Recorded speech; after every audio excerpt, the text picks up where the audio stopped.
औज़ुबिल्लाहिमिनश्शैतानिर्रजीम बिस्मिल्लाहिर्रहमानिर्रहीम। अस्सलामु अलैकुम टू ऑल ऑफ़ यू। हम कंप्यूटर की बुक है 10th क्लास की वो स्टार्ट करने लगे हैं कंप्यूटर साइंस में। सबसे पहले देख लेते हैं कंप्यूटर की बुक में मेरे पास चैप्टर कितने हैं। अगर इधर देखा जाए तो 5 चैप्टर्स हैं इस पेज पे, 5 चैप्टर्स हैं। उसके बाद ग्लोसरी इंडेक्स है, ये सारी अलग चीज़ें हैं। इन 5 चैप्टर में जो सबसे पहला चैप्टर है वो प्रोग्रामिंग का इंट्रोडक्शन है। बाद में यूज़र इंटरफेस है। देन आ जाता है लॉजिक्स के बारे में जो आप 9th क्लास में पढ़ के आए हुए हैं, एंड के बारे में, और के बारे में, नोट के बारे में। ये सारे लॉजिकल ऑपरेशन होते हैं। इसमें आप इफ एल्स के बारे में पढ़ेंगे। उसके बाद आ जाता है आपके पास डाटा एंड रेपिटेशन। डाटा के बारे में पढ़ेंगे, डाटा को रिपीट कैसे किया जाता है इसके बारे में पढ़े जाएंगे। और 5वें पे आके आपके पास आ जाएंगे फंक्शंस। अभी जो हमने 10th क्लास के अंदर प्रोग्रामिंग करनी है, इसमें जो हमारी लैंग्वेज है वो लैंग्वेज यूज़ होनी है सी। और सी एक प्रोसीजरल लैंग्वेज कह लें या स्ट्रक्चरल लैंग्वेज है, जिसका जो बेसिक है वो है आपके पास फंक्शंस। ये जो फंक्शन है ये क्या है, उसके लिए बेसिक चीज़ है। हम मूव करते हुए क्या करते हैं, सबसे पहले देख लेते हैं introduction to programming. Chapter number 1 है, इसमें हमारे पास 3 चीज़ें आ जाती हैं। सबसे पहले आ जाता है प्रोग्रामिंग इन्वायरमेंट, देन आ जाता है आपके पास प्रोग्रामिंग बेसिक्स, और फिर आ जाता है कॉन्स्टेंट्स एंड वेरिएबल्स। आज का जो हमारा टॉपिक है वो है बस प्रोग्रामिंग इन्वायरमेंट। मैं इसी पे सिर्फ बात करूँगा। और इसमें भी जो आईडी है, आईडी लिखा हुआ आपको नज़र आ रहा है, integrated development environment, text editor and compiler, इस पर बात नहीं करेंगे।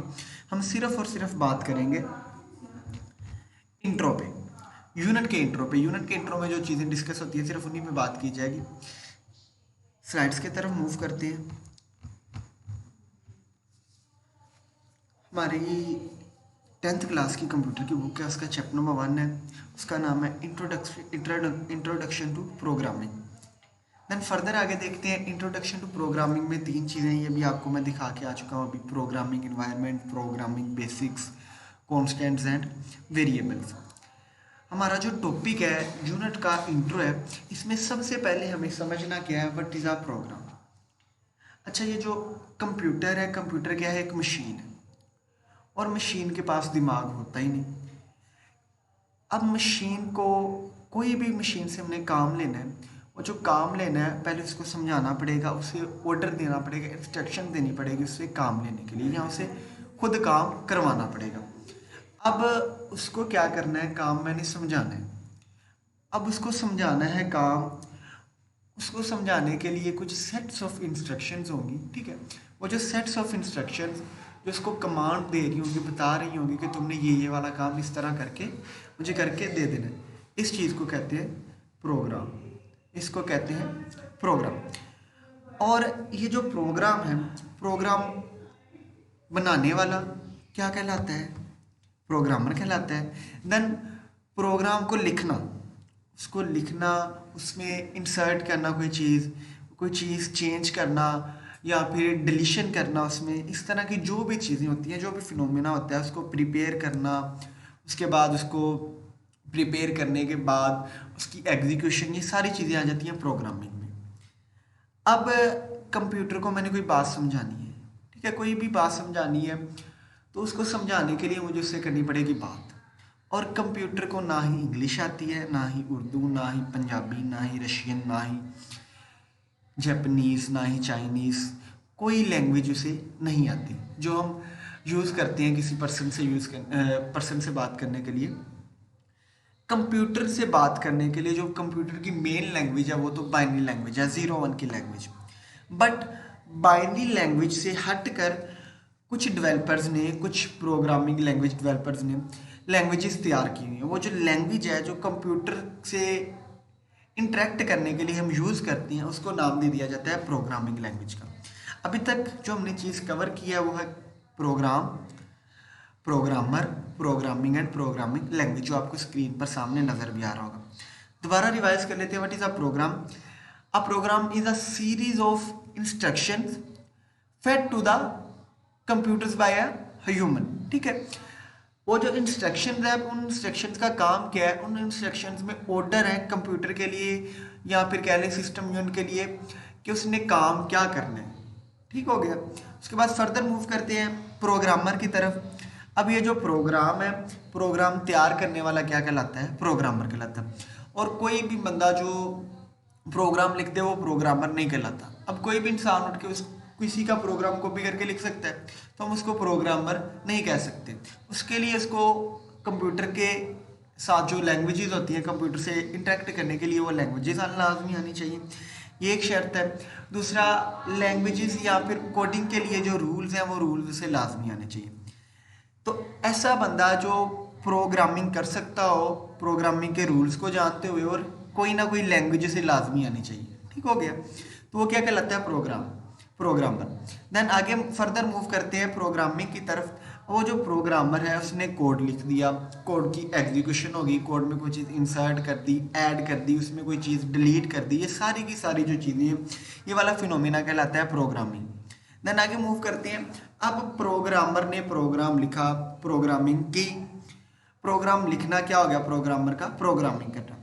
अब प्रोग्रामिंग करनी है तो जो कंप्यूटर है आपके पास, उसको मैंने क्या कहा था कि उसे कोई चीज़ समझ नहीं आती, उससे बात करने के लिए, उसको समझाने के लिए एक लैंग्वेज होती है जिसे हम क्या कह देते हैं? Programming language. अच्छा, इसके साथ कुछ और टर्म्स है वो भी हम देख लेते हैं, सम यूजुअल टर्म्स एंड थिंग्स। तो प्रोग्रामर क्या होता है वो मैं आपको समझा के आ चुका हूँ। प्रोग्रामिंग क्या होती है आपको समझा के आ चुका हूँ। प्रोग्रामिंग लैंग्वेज वो भी आपको बता के आ चुका हूँ। अब आगे प्रोग्रामिंग लैंग्वेज में दो तरह की लैंग्वेज होती है, एक मशीन लैंग्वेज होती है, एक हाई लेवल लैंग्वेज होती है। मशीन लैंग्वेज जो होती है उसका दूसरा नाम होता है लो लेवल लैंग्वेज। अब ये जो मशीन लैंग्वेज है, ये इसको समझना ज़्यादा आसान होता है कंप्यूटर के लिए, क्योंकि ये लिखी जाती है 0 और 1 की फॉर्म में। इसकी एग्जांपल में आप ऐड कर सकते हैं assembly language. Then further move करते हैं हाई लेवल लैंग्वेज। अब ये जो हाई लेवल लैंग्वेज है, ये ज़्यादा अच्छी तरह जिसे समझ आती है वो होता है प्रोग्रामर यानी यूज़र। यानी मैं अगर प्रोग्रामिंग कर रहा हूँ तो मेरे लिए ज़्यादा आसान लैंग्वेज कौन सी होगी? High level language. और मुश्किल लैंग्वेज कौन सी होगी? Machine language. अब ये जो हाई लेवल लैंग्वेज है, ये ज़्यादा करीब होती है यूज़र के या प्रोग्रामर के। अब इसको क्या किया जाता है? कंपाइलर के ज़रिए इसको कंपाइल किया जाता है, फिर इसको मशीन लैंग्वेज में ट्रांसफॉर्म करके कंप्यूटर को दे दिया जाता है, सिस्टम को दे दिया जाता है, आगे वो एग्जीक्यूट कर देता है प्रोग्राम।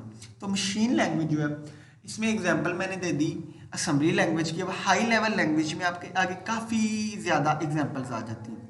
सबसे पहले तो आई सी, जो हमने इस पूरे कोर्स में पढ़नी है। उसके बाद आ जाती है C++, ये सी की मॉडिफाइड फॉर्म है। रूबी आ जाती है, पाइथन आ जाती है और जावा आ जाती है। अब जो फिलहाल इस वक्त सबसे ज़्यादा चल रही हैं वो है C++, पाइथन, जावा, डार्ट, ये सारी लैंग्वेजेज हैं जिनमें पाइथन और जावा ये सबसे ऊपर है फिलहाल इस वक्त। जावा का जो डेवलपर है वो 1 लाख प्लस ले रहा है, और पाइथन का जो आगे है फ्यूचर है। पाइथन का फ्यूचर कैसे है? क्योंकि अगर आपने आर्टिफिशियल इंटेलिजेंस में जाना है या मशीन लर्निंग में जाना तो आपको पाइथन आना लाजमी है। ये सारी प्रोग्रामिंग लैंग्वेजेज है, ये डेवलप की जाती हैं। इसमें कुछ रूल्स होते हैं, बेसिक रूल्स, उनको फॉलो करते हुए हमने क्या करना होता है? प्रोग्राम को लिखना होता है। देन फर्दर मूव करते हुए हमारा जो बेसिक टॉपिक था, what is a programming environment. अच्छा, एक गार्डनर की एग्जांपल ले लेते हैं। यहाँ पे एक बागबान होता है, उस बागबान ने अगर बागबानी करनी है, या फिर मेरी हॉबी है, मेरा शौक है, मैंने बागबानी करनी है। बागबानी करने के लिए कुछ चीज़ें नेसेसरी होती हैं, कुछ टूल्स होते हैं, जैसे घास को जो है वो सेट करना है, उसको तरतीब देनी है, ठीक है। अब घास की जो काट छांट करनी है उसके लिए मशीन चाहिए, फिर पौधों को पानी भी देना है, फिर पौधों को जो है सही शेप भी देनी है। आप देखेंगे जब पार्क में जाएं या बाग में जाएं तो पौधों को बड़ी प्यारी शेप दी गई होती है। वो कैंची होती है स्पेशल, बागबान जो होते हैं, गार्डनर जो होते हैं उनके पास। तो ये सारे नेसेसरी टूल है बागबानी के लिए, ठीक है। अगर आपके पास पानी के लिए पंप या फिर कोई मोटर वगैरह मौजूद नहीं होगी तो ये सूटेबल नहीं होगी बात, आप बागबानी नहीं सही तरह कर पाएंगे। इसी तरह अगर आपने प्रोग्रामिंग करनी है तो प्रोग्रामिंग के लिए कुछ टूल्स होते हैं जो बहुत ज़्यादा नेसेसरी होते हैं। तो वो जो टूल्स हैं उनकी जो कलेक्शन है एक जगह पे इकट्ठा करके उनको रख देना, प्रोग्रामिंग के लिए टूल्स है, वो जो चीज़ है वो क्या कहलाती है? Programming environment. और आगे जाके हम पढ़ेंगे प्रोग्रामिंग इन्वायरमेंट में एक इन्वायरमेंट हम प्रोग्रामिंग का पढ़ेंगे IDE, जिसे कहा जाता है इंटीग्रेटेड डेवलपमेंट इन्वायरमेंट। वो हमारा अगला टॉपिक होगा। आज का लेक्चर यहीं तक रखते हैं, बाकी इंशाल्लाह फर्दर हम देखेंगे। And don't forget to subscribe my channel. अल्लाह हाफिज़।